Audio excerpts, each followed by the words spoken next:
On va parler santé, Maya, à présent. Oui, bonjour Jean-Marc Sen. Bonjour. On parle psychiatrie ce matin. Oui, absolument. On va parler en fait d'une maladie. Une maladie qui est grave, qui est sévère, qui est la schizophrénie. C'est 0,7% de la population française, c'est 600 000 personnes qui en souffrent en France. Alors c'est une maladie qui peut commencer relativement jeune, 15-25 ans, et il faut savoir qu'elle est liée en fait à une distorsion des informations au niveau du cerveau. Le résultat, c'est qu'on va avoir des distorsions de perception souvent. Ce sont des personnes qui vont avoir des hallucinations, qui peuvent avoir des troubles de la mémoire, des troubles du sommeil, et qui vont aussi avoir quelquefois des propos justement incohérents parce que la pensée est désorganisée. Alors c'est une maladie grave. C'est une maladie grave parce que il faut savoir qu'ils ont une espérance de vie de 10 ans de moins que la population générale. 50% d'entre eux font une tentative de suicide. Malheureusement, 10% en meurent. Et c'est pour ça qu'il faut justement avoir un suivi de qualité pour les patients qui souffrent de schizophrénie. Est-ce qu'on a progressé, Jean-Marc, dans la prise en charge et le traitement de ces malades ? Alors évidemment, on a progressé au niveau des médicaments, mais ce qui est très important et ce qu'on a découvert, c'est l'accompagnement. Il était important d'avoir un accompagnement d'abord qui soit individualisé parce que ça améliore l'ensemble. On sait également qu'il faut le faire précocement et puis qu'il faut essayer d'être au plus proche du malade, éviter les hospitalisations répétitives parce que ça entraîne vraiment des soucis.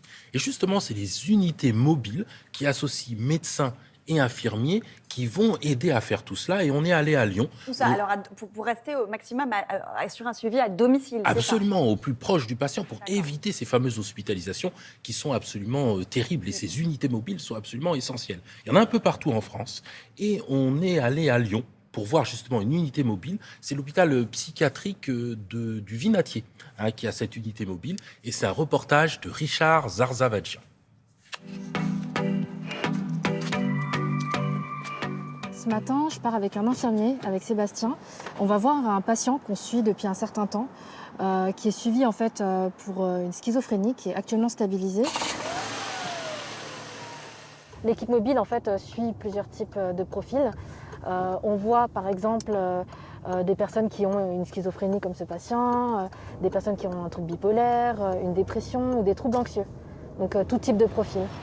Mais s'il n'y avait pas les équipes mobiles, une grande partie des personnes qu'elles accompagnent iraient aux urgences et se retrouveraient hospitalisées dans des conditions qui ne seraient pas forcément très agréables pour elles.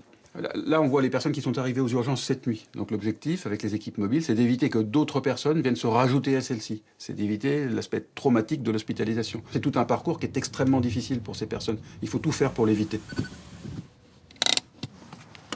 Oui, c'est l'équipe mobile. Vous nous laissez entrer ? Ah, merci. Vous n'avez pas de traitement hypertenseur? Non, mais je m'appelle Pierre, j'ai 45 ans et je suis schizophrène depuis au moins 30 ans. Je mets pas mal de cannabis qui va déclencher cette maladie. C'est pas trop bon de fumer des trucs comme ça. Du coup, je peux regarder vos traitements pour voir si tout est OK? Lorsque la maladie de la schizophrénie était là, j'étais mal dans ma peau, je tremblais, je n'arrivais plus... Ouais, c'était très difficile pour moi de vivre quoi, avec cette maladie. Donc je vous propose aujourd'hui qu'on va remplir la fiche ensemble et on va essayer de voir parmi les différents objectifs qu'il y a ici, quels objectifs en fait vous voulez améliorer dans votre vie. Il y a santé physique et mentale, relations sociales et loisirs, vie quotidienne, vie professionnelle et sociale. Par exemple, on a j'aurais bien santé physique et mentale. Okay. Donc Pierre-Yves, vous l'avez bien compris, à chaque fois qu'on vient, on essaye plutôt d'éviter l'hospitalisation en maintenant le plus possible à la maison. Mais effectivement, dans des situations où il y a vraiment un état de crise très important, une mise en danger de la personne ou une mise en danger d'autrui, on peut avoir recours à une hospitalisation, ce qui n'est pas du tout le cas ici. S'il n'y avait pas l'équipe mobile, je serais un peu dans la merde. Je serais pas bien parce que c'est une grande force qui me donne de pouvoir m'en sortir, quoi. Ils sont réguliers, ils viennent me voir. Même si c'est pas grand-chose, ils sont moins présents. Oui, on voit que tout ça, c'est important parce qu'un tiers des patients sont en rémission totale grâce à ce traitement.